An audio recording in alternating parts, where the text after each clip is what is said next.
हो जाते हैं, यूं ही जिंदगी बीती चली जा हाँ रही है। मतलब परमाणुओं का प्रभाव होता है ना, तो जैसे साधु महात्माओं के बीच में ये धाम है, यहाँ रात दिन कीर्तन कथा, यहाँ लगेगा यही जीवन है। अब वहाँ लड़का बच्चा परिवार मोह ममता के परमाणु, तो वहाँ जाकर वो अच्छा लगेगा।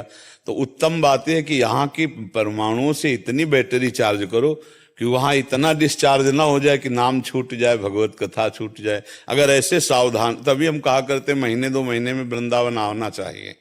एक दिन का अगर समय निकाल लोगे तो जैसे मोबाइल की बैटरी डिस्चार्ज नहीं हो जाती, फिर चार्ज कर लो तो फिर चलता रहे। महीने 2 महीने आओगे, सामने बैठोगे, यहाँ के परमाणु जैसे, तो ये आपको प्रभावित करेंगे। वैसे तो मोबाइल से भी प्रभावित कर देंगे, मोबाइल्स का भी बहुत बड़ा योगदान है। जैसे आप एकांत में शांत सत्संग सुनोगे, वो आपका परिवर्तन कर देगा, क्योंकि सत्यवाणी परिवर्तन कर ही देती है।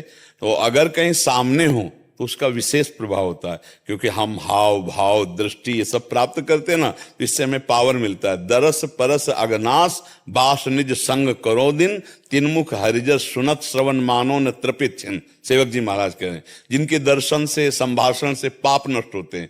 तो जब पाप नष्ट होते हैं तो मन आह्लादित होता है, तो लगता है यही ठीक है, नाम जप करें, खूब भक्ति करें, प्रभु के दर्शन करें, नाम कीर्तन करें, सत्संग सुने, ये अच्छा लगेगा। और जब हम संसार में जाते हैं तो फिर धीरे धीरे हमारा हृदय मलिन होने लगता है, फिर वो सब अच्छा लगने लगता है।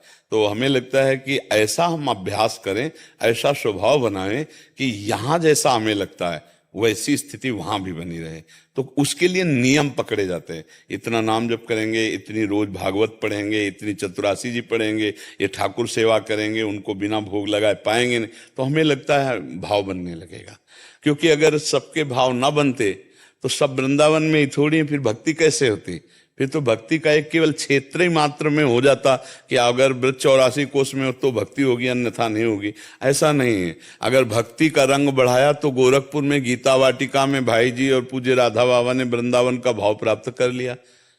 आज भी वहां सैकड़ों साधक भजन करते। तो कहीं भी रहा जाए, यदि हम भजन का भाव करें, जब लंका में विभीषण जी ने भक्ति प्राप्त कर ली है, नहीं प्राप्त कर ली, घोर राक्षसों के बीच में, तो हमें लगता है हम कहीं भी भजन कर सकते हैं। थोड़ा हम मजबूत बने और सत्संग सुने और नाम जप का नियम रखें, तो हम फिर नहीं फेल होंगे। नहीं तो गृह कारज नाना जंजाला, तेति दुर्गम शैल विशाला, वो बड़े पहाड़ हैं, उनको पार करना बड़ा कठिन है। बच्चों का जहाँ तोतली बानी, परिवार की सब ऐसे मोहित, तो फिर प्रभु को भूल जाते हैं, उसी में रमण करने लगते हैं। और चतुराई है कि उसी में हम प्रभु को देखें, बच्चे रूप में भगवान, पत्नी रूप में भगवान, पुत्र रूप में, पति रूप में, माता पिता रूप में, तो हमारा काम बन जाए। बका नाम जप से तभी ये भाव बन पाएगा। अगर नाम जप नहीं है तो भाव नहीं बन पाएगा। है कठिन, गृहस्थी में भजन कर ले जाए तो फिर क्या कहना है, पर है कठिन भजन करना। देखो थोड़ा भी काम करने लगो तो भजन में रुकावट आ जाएगी। ऐसे आराम से बैठकर जैसे यहाँ कोने में भजन करो, देखो मन लगेगा। और जहां फिर आप संसार के कार्य करने लगो तो उसमें मन लगेगा ना, संसार के कार्य में, तो भजन में बाधा पड़ जाएगी। तो घर में तो कार्य ही कार्य है, कोई ये बुला रहा है, किसी को वो चाहिए, किसी को ये चाहिए, तो हमारा मन इतना फैल जाता है कि उसको भजन का सुख वहां नहीं प्राप्त हो पाता। पर वहीं हम भजन का सुख प्राप्त करें, ऐसी कौन सी कला है? सारे कर्मों को भगवान के लिए करे, सब में भगवान की भावना करे, सब कर्म भगवान को समर्पित कर दे और नाम जपने का अभ्यास जिभ्या से करें, तो गृहस्थी में जीत हो सकती है।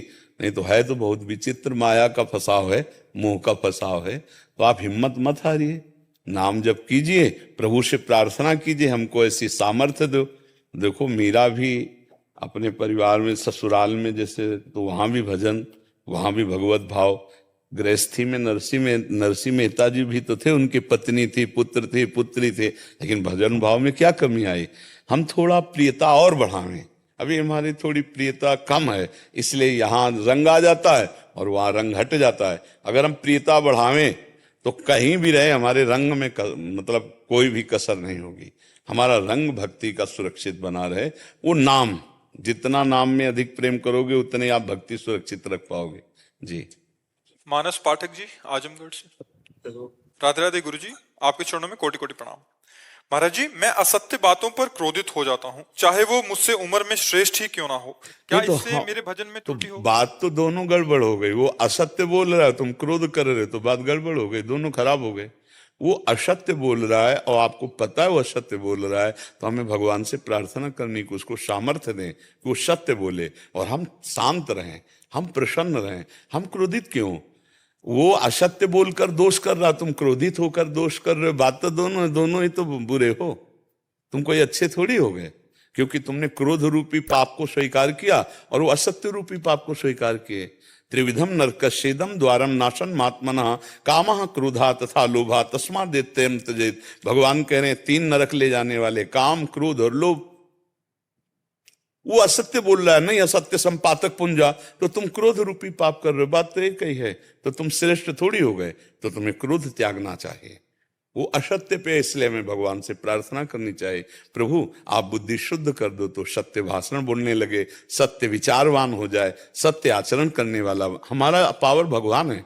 कोई गलत मार्ग में जा रहा है तो उसका हम नाश नहीं सोचेंगे, नहीं, भगवान उसको सही मार्ग दें, भगवान उस पर कृपा करें। अगर शराबी का शराब छूट जाए तो अच्छा आदमी हो गया कि नहीं हो गया? बुरे आदमी के बुरे आचरण छूट जाए तो महात्मा हो गया कि नहीं हो गया? तो हमें क्रोध नहीं करना है, बुरे आचरण करने वाले पर हमें करुणा करनी है। क्रोध क्यों करना है?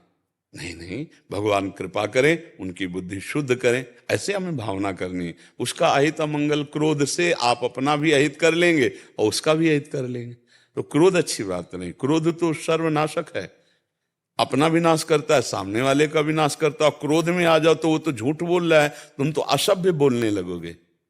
ज्यादा क्रोध आ जाए तो असभ्य बर्ताव नहीं करोगे। देखो आपने कहा चाहे हमसे बड़ा हो लेकिन हम क्रोध आ जाता है तो फिर तो असभ्य बर्ताव हो गया ना, तो वो तो झूठ बोल रहा था, आप तो असभ्यता में आ चुके, आप तो मनुष्यता ही भूल जाएंगे। क्रोध आ जाए, ज्यादा बढ़ जाए तो आप अपमान कर सकते हैं, नहीं कर देंगे। तो क्रोध तो बहुत बड़ा एक गलती है, इसको सुधारिए। यही हम में सबसे ज्यादा कमी होती है कि हम दूसरों के दोष देखते हैं और अपने बड़े बड़े दोष नहीं देख पाते। तेरे भावे जो करे भलो बुरो संसार, नारायण तू बैठ के अपनो भवन बुहार। अगर लौट कर आप देखो तो सबसे बड़ी गलती हमारे अंदर है। अगर हम अपनी गलतियों को दूर कर दें तो सब में भगवान विराजमान है, हम आनंदित हो जाएंगे। कहीं झूठ का रोल कर रहे हैं, वो वही तो है, कहीं झूठ का रोल कर रहे हैं, तो हमको आनंदित होना है। हाँ, हमसे अगर वो पूछे कि मैं गलत हूं क्या, तो हम प्रार्थना कर देंगे कि आप गलत हैं, आप झूठ बोलते हैं। अगर झूठ बोलना छोड़ दें तो बहुत अच्छा हो जाए।